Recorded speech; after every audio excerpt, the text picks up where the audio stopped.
የፕሪቶሪያው የሰላም ስምምነት ተስፋ ባጫረበት ማደሪያ ላይ በሰሜን ኢትዮጵያ ዳግም የጦር ደመና ማንዣበብ ጀምሯል። በትግራይ ምዕራባዊ ክፍል በሚገኘው ሸረሪ አዲስ ወታደራዊ ግጭት መከፈቱን የትግራይ ክልላዊ መንግስት ይፋ ሲያደርግ፣ በሌላ በኩል ደግሞ የመቀሌው የፖለቲካ ፍልሚያ ወደ ከረረ ውጥረት ተሸጋግሯል። አቶ ጌታቸው ረዳ የህወሓት አመራሮችን 4 ኪሎ የመመለስ ቅዠት ላይ ናቸው ሲሉ እሳት የጎረሰ ወቀሳ ሰንዝረዋል። ሰላም ጤና ይስጥልን። ይህ የፈጠነ ሚዲያ ነው። ወቅታዊ መረጃን ይዘን ቀርበናል። ላይክ፣ ሼር፣ ሰብስክራይብ በማድረግ አብራችሁን ቆዩ።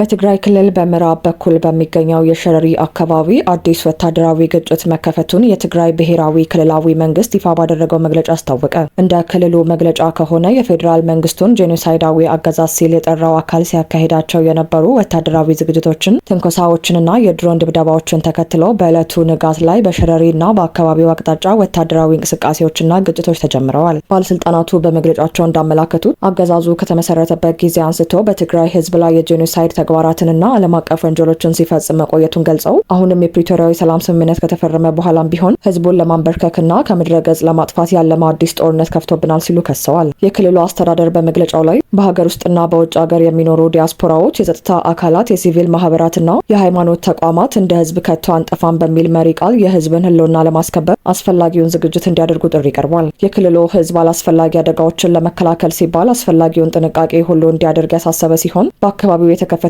አዲስ ግጭትም በስፍራውና በቀጠናው ሊያስከትል የሚችለውን ከባድ መዘዝ ተረድቶ ዓለም አቀፉ ማህበረሰብ በሁኔታው ላይ ግንዛቤ እንዲወስድ ጥሪ አቅርቧል። ይህ መግለጫ በትግራይ ብሔራዊ ክልላዊ መንግስት በኩል የተሰጠ አቋም ሲሆን የፌዴራል መንግስት ወይም የፌዴሪ መከላከያ ሰራዊት በሸረሪ አካባቢ ተከፈተ ስለተባለው አዲስ ግጭትና የቀረቡበትን ከባድ ክሶች በተመለከተ እስካሁን ሰዓት ድረስ የሰጠው ይፋዊ ምላሽ የለም። ቀጣይ መረጃችን እንደሚከተለው። የቀድሞ የትግራይ ክልል ጊዜያዊ አስተዳደር ፕሬዚዳንትና የጠቅላይ ሚኒስትሩ አሁናዊ አማካሪ አቶ ጌታቸው ረዳ በውሃ ትልቂቶች ላይ እሳት የጎረሰ ወቀሳ ሰንዝረዋል። አቶ ጌታቸው በይፋዊ የኤክስ ገጻቸው ባስተላለፉትና የዶክተር ደብረጽዮን ገብረ ሚካኤልን የቅርብ ጊዜ ንግግር መነሻ ባደረገው መልእክታቸው የህወሓት ከፍተኛ አመራሮች የሚከተሉት አካሄድ የትግራይን ህዝብ ማህበራዊ መሰረትና አንድነትን እየበተነ እንደሚገኝ ገልጸዋል። እንደ አማካሪው ገለጻ አመራሮቹ በፋኖ በሱዳኑ ጀነራል አልቡርሃን እንዲሁም በኤርትራ መንግስት ላይ ተስፋ በመጣል ዳግም ጦርነት የመለኮስ ፍላጎት ማሳየታቸው ከዚህ ቀደም ከታዩ ታሪካዊ ስህተቶች አለመማርንና የፖለቲካ ከሰሳን የሚያሳይ ነው ብለውታል። በተለይም በዶክተር ደብረጽዮን ገብረ ሚካኤል በወይዘሮ ፈትለወርቅ ገብረ እግዚአብሔርና በቀድሞ የደህንነት ሹም አቶ ጌታቸው አሰፋ የሚመራው ስብስብ በኃይልና በጉልበት 4 ኪሎ እንመለሳለን በማለት የሚያስቡት መንገድ መሬት ካለው እውነታ ጋር የማይገናኝ ቅዠት ነው ሲሉ ገልጸውታል። ይህ አይነቱ አካሄድም በአስቸኳይ ሊገታ እንደሚገባ አስጠንቅቀዋል። ከፌዴራል መንግስቱ ጋር በትብብር እየሰሩ የሚገኙት አቶ ጌታቸው